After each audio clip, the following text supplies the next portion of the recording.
Salamat po sa kanyang banal na salita. Ganyan po ba tayong pumalakpak sa salita ng Diyos? Yes! Hallelujah! Tayo na nagtutunan. Para talagang malina talagang palakpak sa salita ng Diyos. Ang malaking palakpak sa salita ng Diyos. Mga kapatid, I want you to learn na every time that we hear God's word, dapat atin itong talagang ipagdiwag. Because Mateo chapter 4 verse 4, hindi lamang sa tinapay na mabuhay ang tao, kundi sa bawat salita ng gagaling sa bibig ng Diyos. So, the Word of God is our spiritual food that gives nourishment, that gives strength to us. Amen? Kaya pag may pagkakataon po na tayo kumakain ng salita ng Diyos, dapat natin ipagdiwang ito. Dapat natin ikagalak ito. Kaya salamat po sa salita ng Panginoon. Palakpak sa Diyos. Amen po ba? Tayo po ay dadako na po sa pinakamahalagang bahagi ng gawain ito. Amen?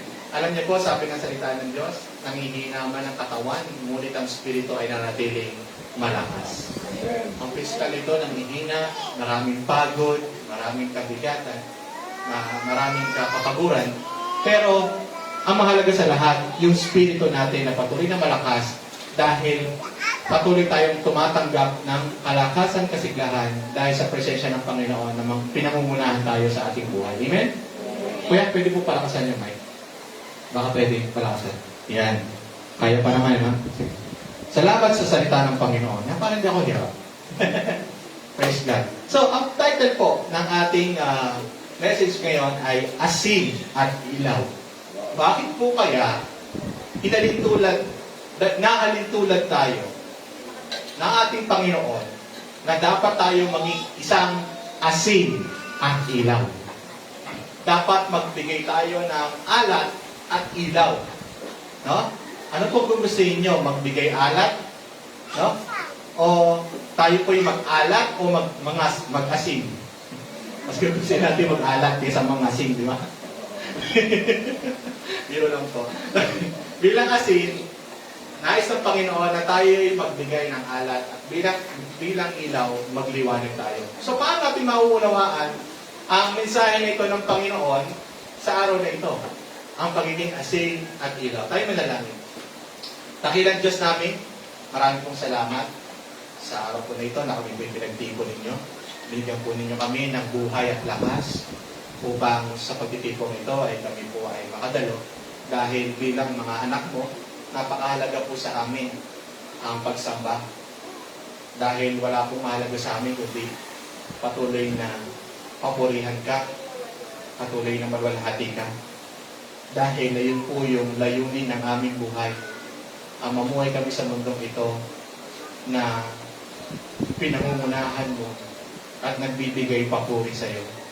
Kaya naman mahalaga po sa amin na nakadalo kami ng pagtitipong ito.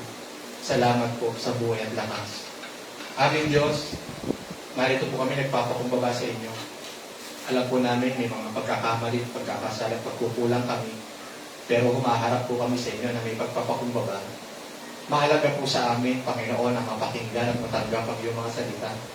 Dahil patuloy namin kinikilala ito na kung wala ang salita mo sa aming buhay, hindi namin mararanasan ang pagbabago, walang direksyon, walang gabay.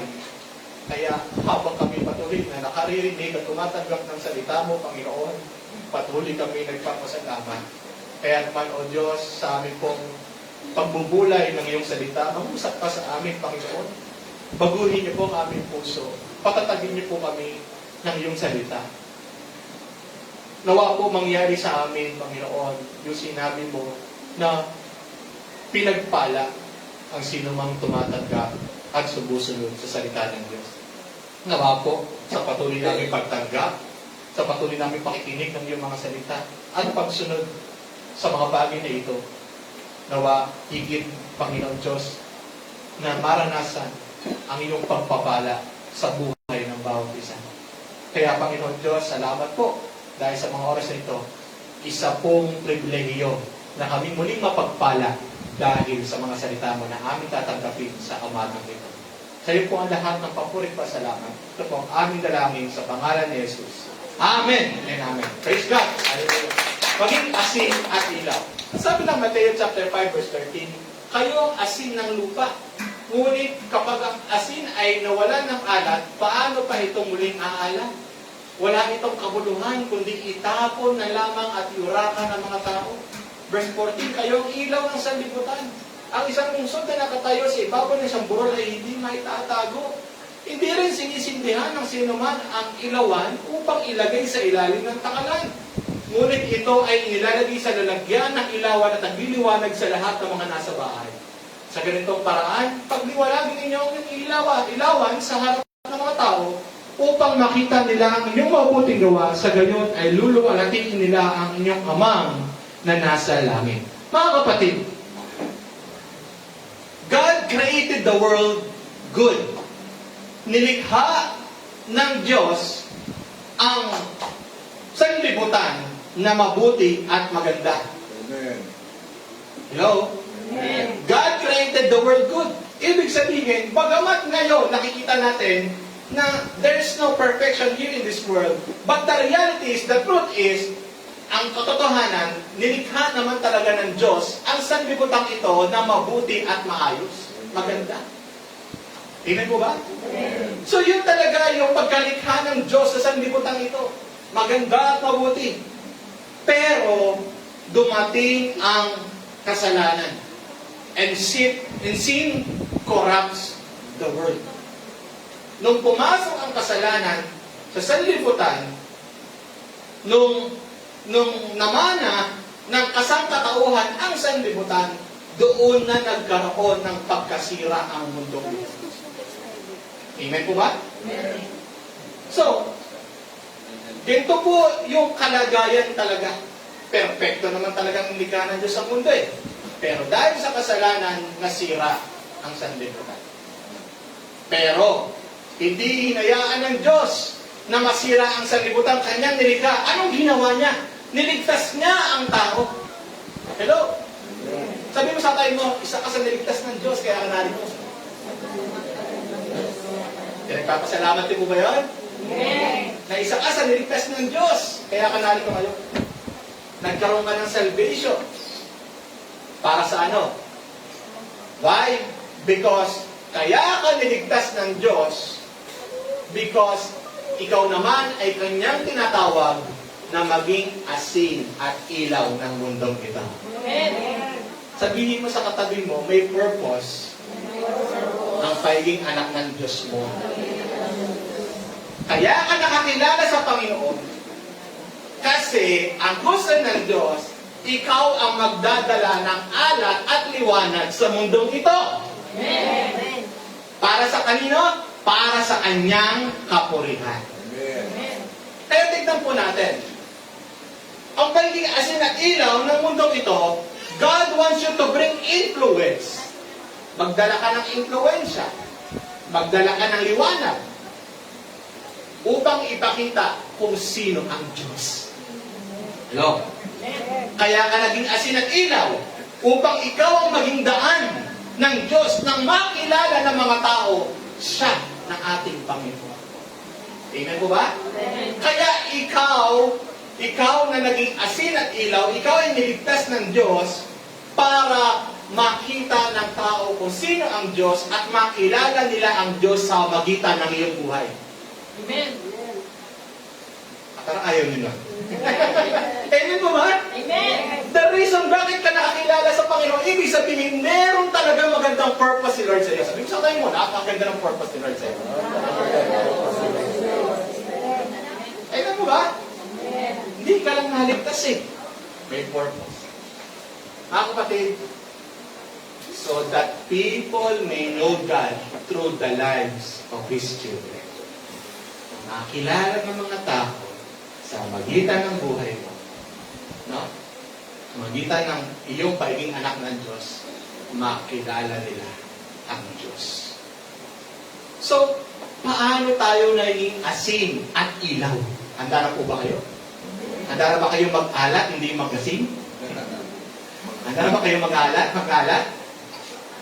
Ano ibig sabihin ng pagiging asin at ilaw? Bakit natin kailangan maging asin at ilaw? Ang sabi ng Matthew 5:16, that they may see your good works and glorify your Father in heaven. Upang makita ang inyong mabuting gawa at ang sino raw madadakila? Sino raw madadakila? Ang inyong amang nasa langit, kapag daw kayo naging asin at ilaw, makikita ang inyong mabuting gawa at walang ibang mapapapurihan kundi ang Diyos.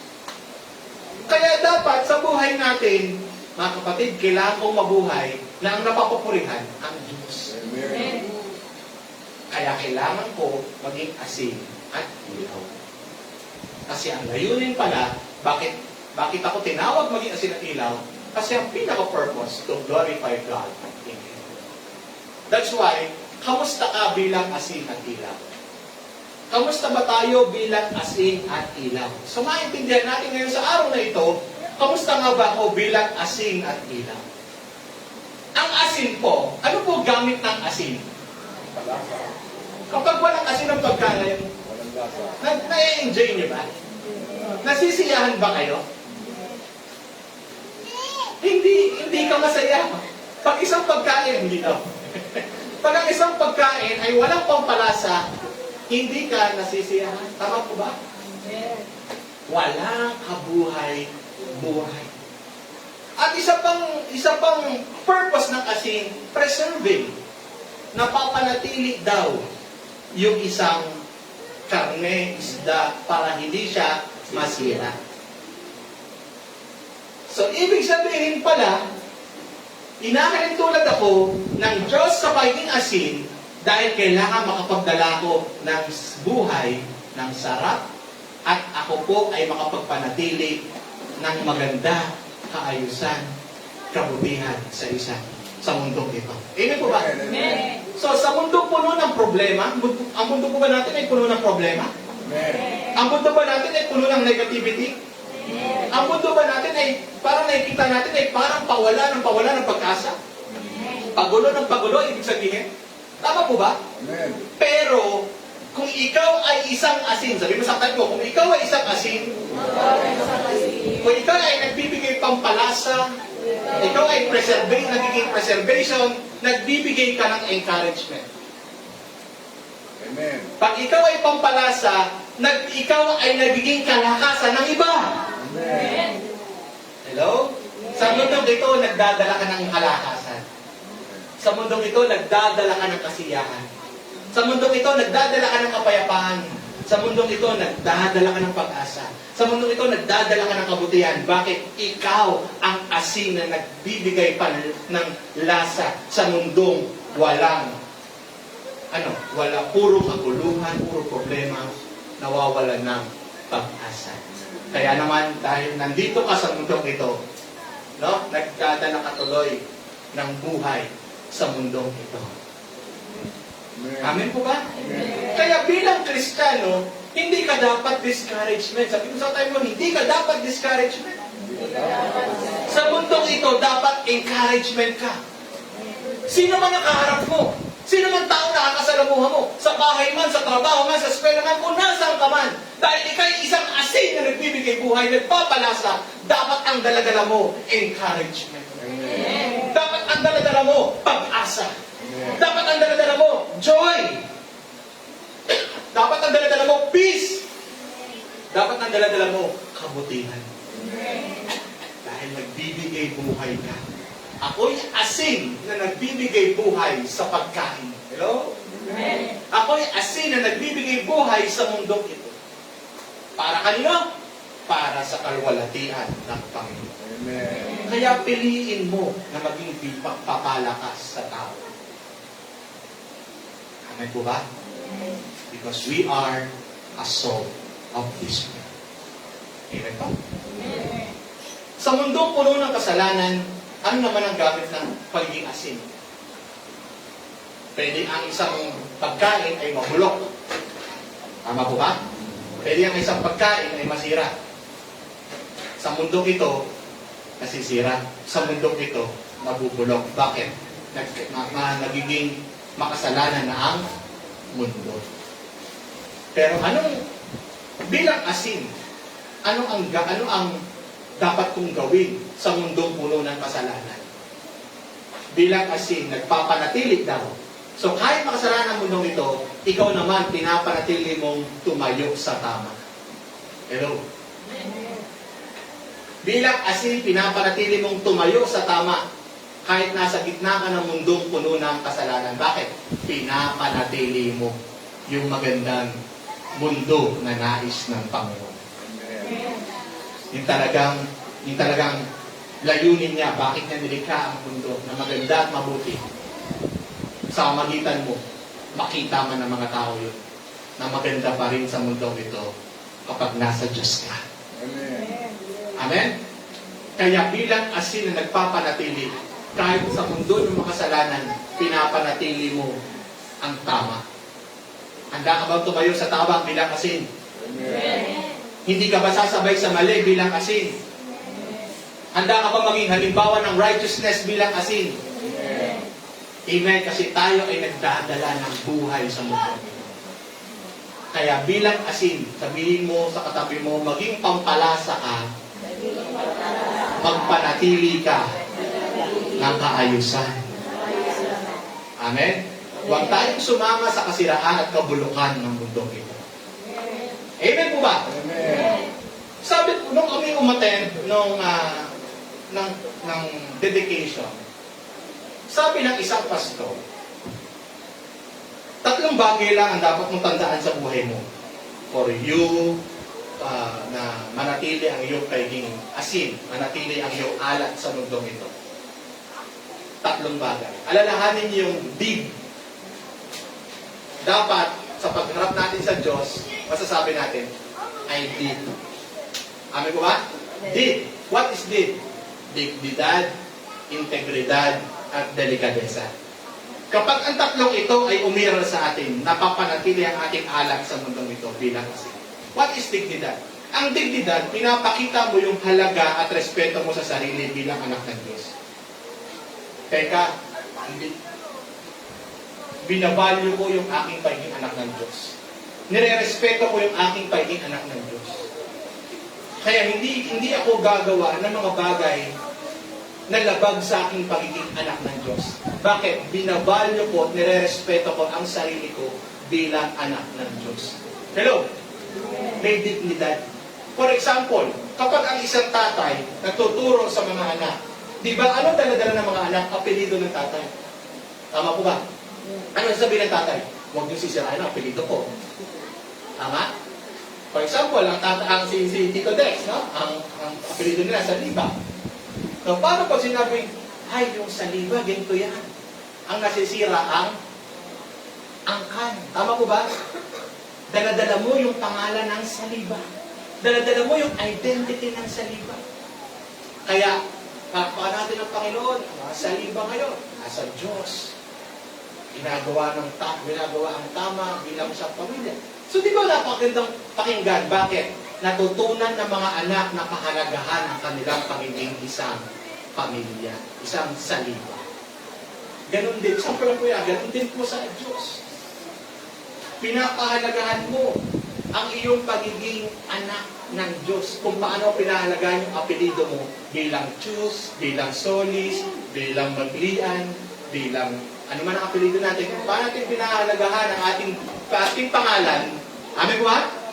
Bilang Santiago, paano natin pinahalagahan ang ating pangalan, ganun din naman, pinahalagahan natin, nirespeto natin ating sarili bilang mga anak ng Diyos. Tama po ba?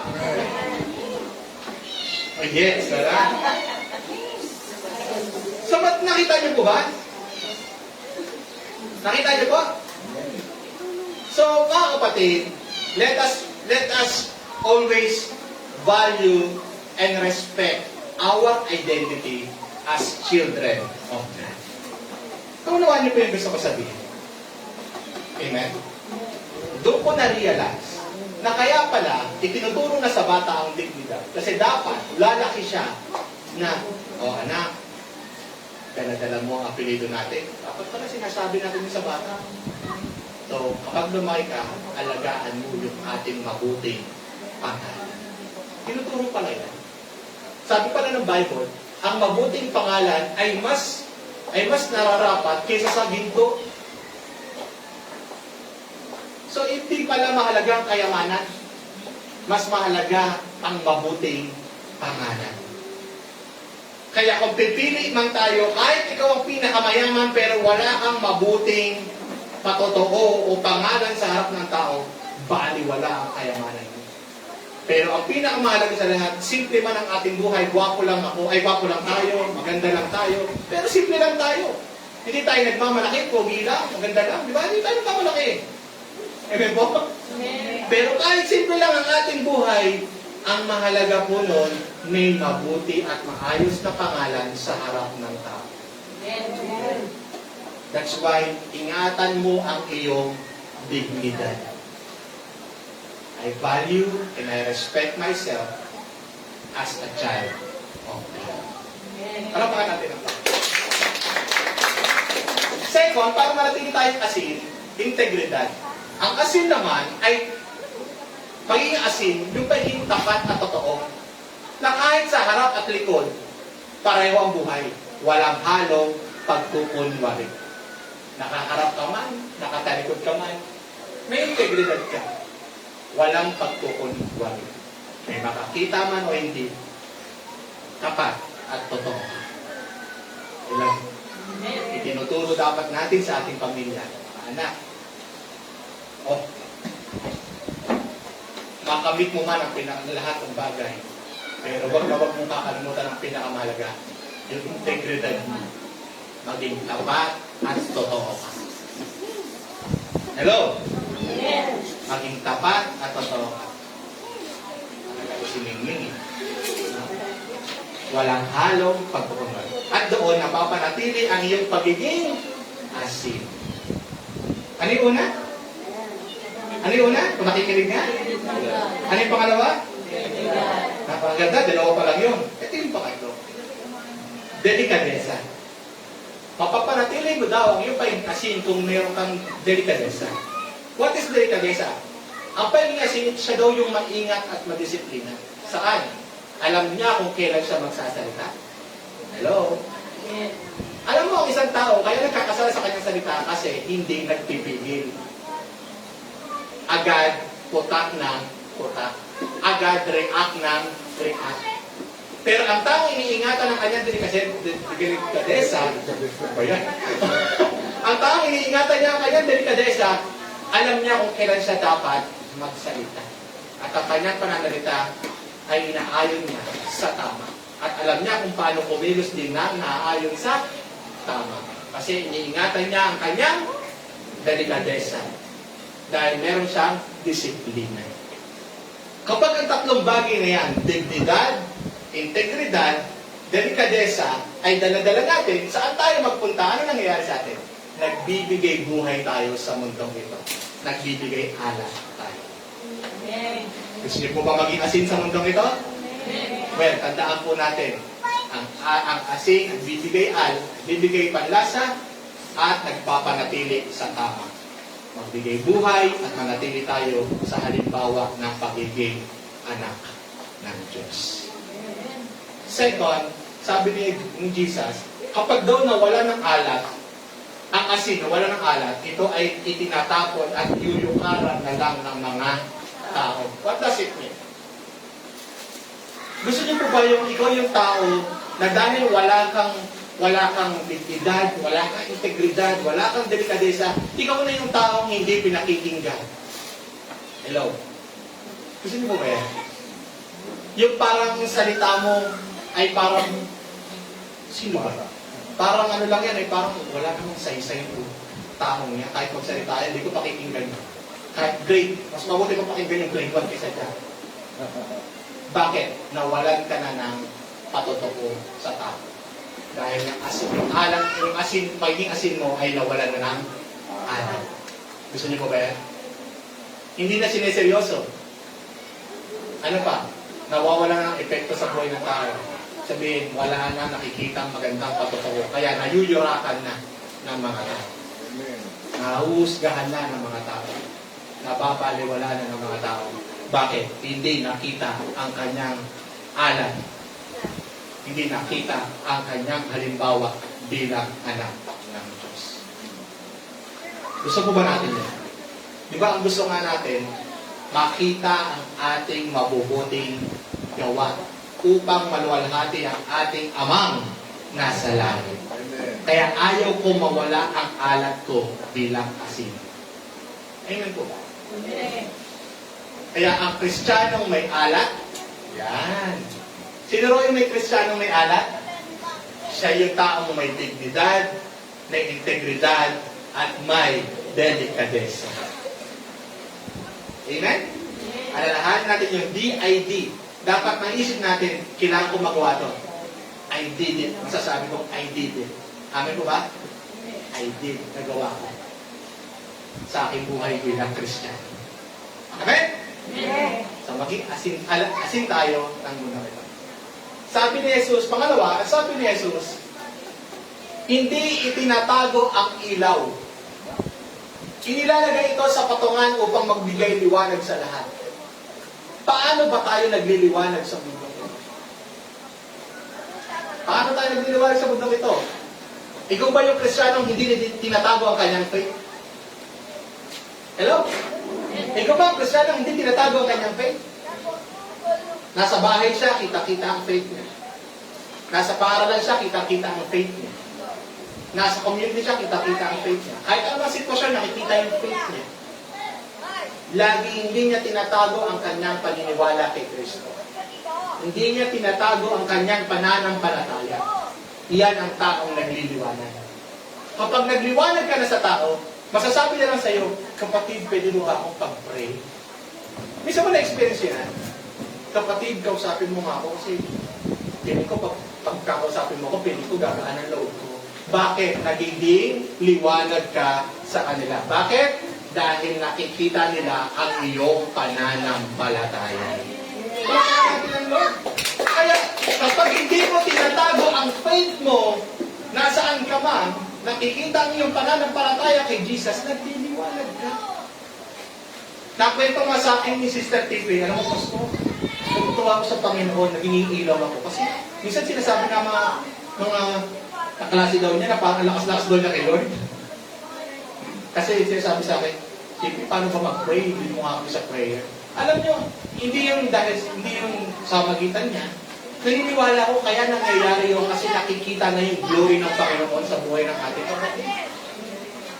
Wala ko iba tinataas kundi si Lord. Ang sinasabi mo dito, kapag hindi mo tinatago ang iyong faith, kusa na lang ang mga tao makikita ang liwanag ng Panginoon sa iyo. At ikaw ay magsisilbing ilaw sa kanila na alam nila mag-guide mo sila spiritually. Na alam nilang mailalapit mo sila kay Lord. Na alam nilang ikaw ay magbibigay sa kanila ng inspiration. Why? Because nagliliwanag ka. So, kapag hindi natin tinatago ang ating pananampalataya sa Panginoon, nakasa sa bundok ito, bilang liwanag, bilang ilaw, nagliliwanag tayo. Kaya mga kapatid, saan ka man naroon, huwag mong itago ang iyong faith. Kapag sa linggo, kay Lord ka. Kapag wala ka sa linggo, parang walang kay Lord. No. Araw-araw sa buhay natin, ipakita natin ang ating pananampalataya sa Panginoon. Palatukan natin si Lord po. Dahil gusto natin na patuloy tayong nagliliwanag bilang ilaw ng mundong ito. Ate Papa, ito pa. Hindi mo ikinakahiya si Kristo. Mga kapatid, ang pagiging Kristiyano natin ay hindi lang para sa atin. Ang pagiging Kristiyano natin ay upang ang iba din ay makakilala sa Panginoon. Kaya hindi natin kinakahiya si Kristo ibahagi sa kanino man. Kamusta ka sa iyong paaralan? I-sinishare mo ba si Jesus? Kamusta sa iyong trabaho? I-sinishare mo ba si Jesus? Kamusta ka sa community, sa pamilya mo? I-sinishare mo ba si Jesus? Ang taong hindi nagsishare kay Jesus, ikinakahiya si Jesus. Ang sabi ni Kristo, ang sinumang nagtatatwa sa akin ay tatatwa ko rin. Tama po ba? Sabi ni Jesus sa Matthew, ang sinumang ikinakahiya siya ay ikakahiya. Hello? Ikinakahiya ba natin ang Panginoon? Hindi. So, hindi natin dinideny si Jesus sa buhay natin. Kailangan proud tayo. Ako po ay kumikilala kay Lord. Siya ang aking Lord, siya ang aking King, siya ang aking Panginoon, siya ang aking Diyos. Amen po ba? Amen. And I want to share to you my Lord, my Savior, Jesus. Di ba ang sarap noon? Na handa kang i-share si Jesus kanino na. Hindi mo siya kinakaya. Why? It's because yun yung ikaw eh. Ikaw ay ilaw na nagbibigay liwanag sa mga tao na dapat nilang makilala, mabuksan ang kanilang paningin, makakita sila ng liwanag, na makilala nila si Kristo sa kanilang buhay. Kaya hindi natin kinakaya si Jesus Christ. Sabi ko sa atin mo, hindi natin kakaya si Lord. Hindi natin kakayang magpatotoo, hindi natin kakayang mag-share about kay Lord kasi gusto nating magliwanag para kay Kristo. Amin po ba? Amen. Handa niyo po ba akong tulungan na sama-sama tayo mag-share kay Jesus? So I welcome you all in Project Flow. So that, advertisement na. I welcome you all in Project Flow so that patuloy tayo lumalim sa pag-aaral sa salita ng Diyos so that we can share the Lord Jesus Christ. Amen po ba? Papakan natin ang Panginoon.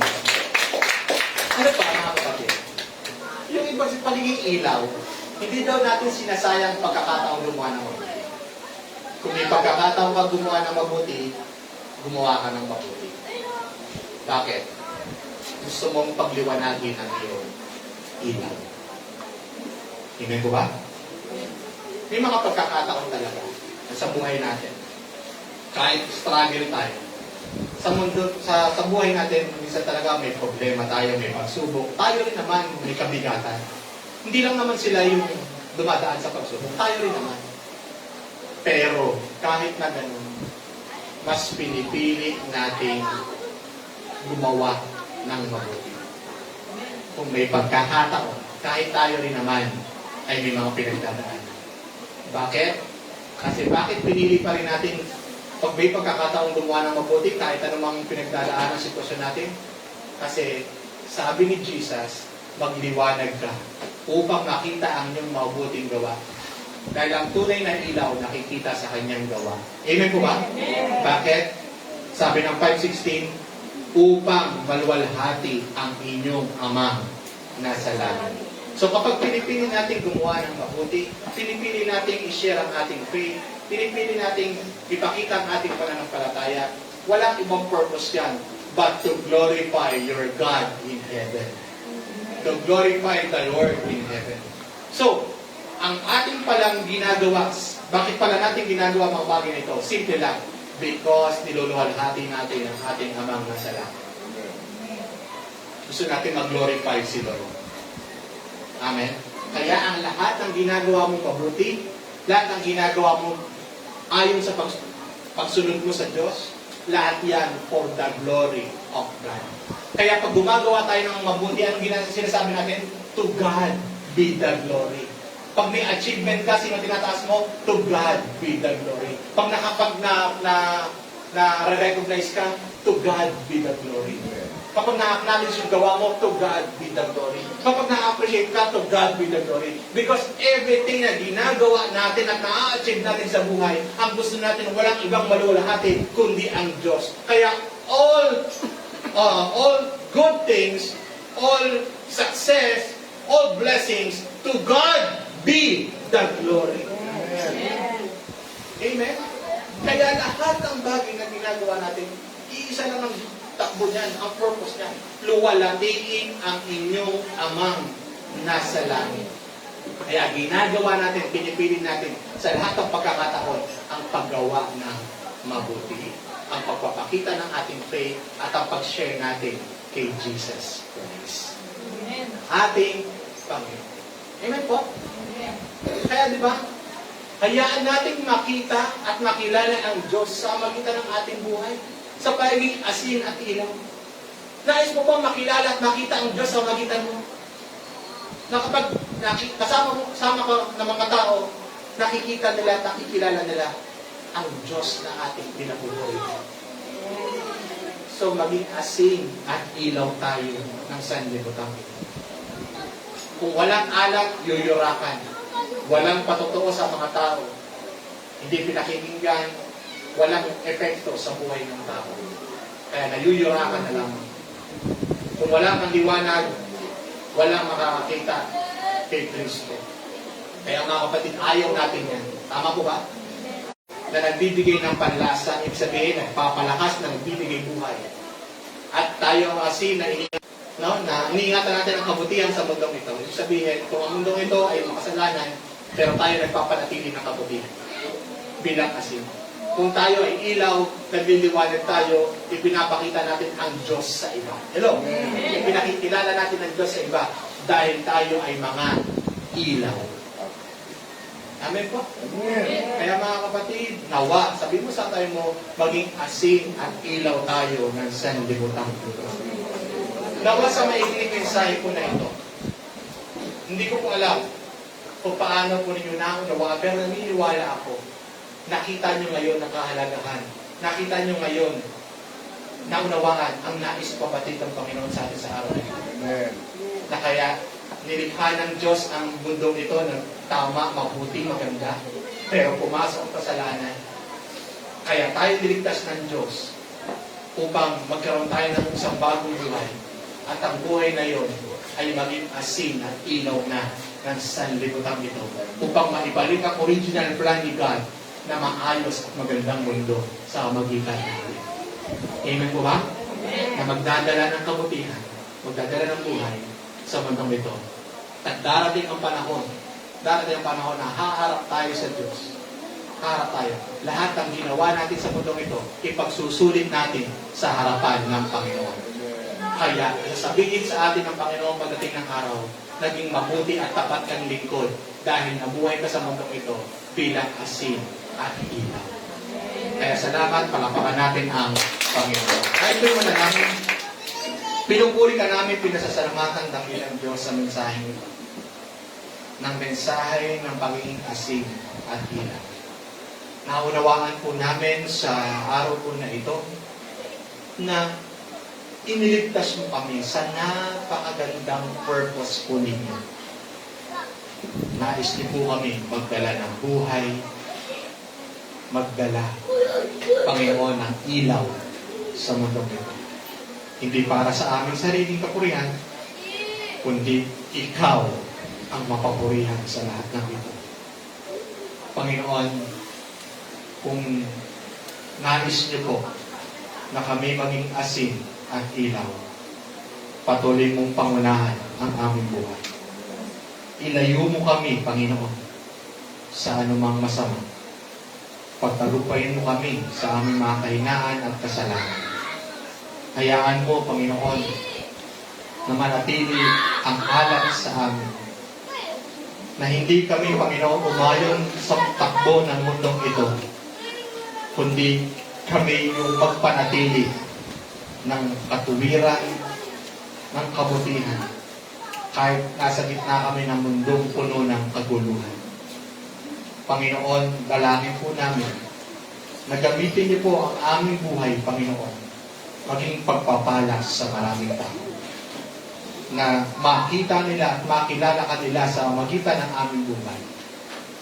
At dalangin po namin, Panginoon, makapagdala kami ng saya, makapagdala kami ng kapayapaan, makapagdala kami, Panginoon, ng inspirasyon, liwanag sa maraming tao. Ang dahilan po ng Panginoon, wala kami ibang nais, kundi manatili na sa pamuhay namin sa mundong ito, ikaw lamang ang naluluwalhati. Makita ang dignidad sa aming pamumuhay. Makita ang integridad, makita ang delikadesa. Tulungan niyo po kami sa gabay ng iyong banal na Espiritu na ito po'y aming kami sa pamuhay. Kaya maraming salamat sa mensahe mong ito, Panginoon. Tunay nga po na ang salita mo ay buhay, ang salita mo ay patnubay at panglaw sa aming mga daraan. Ito po ang aming dalangin sa pangalan ni Jesus. Amen. God bless po. Mga po'y napagpala at bawat isa.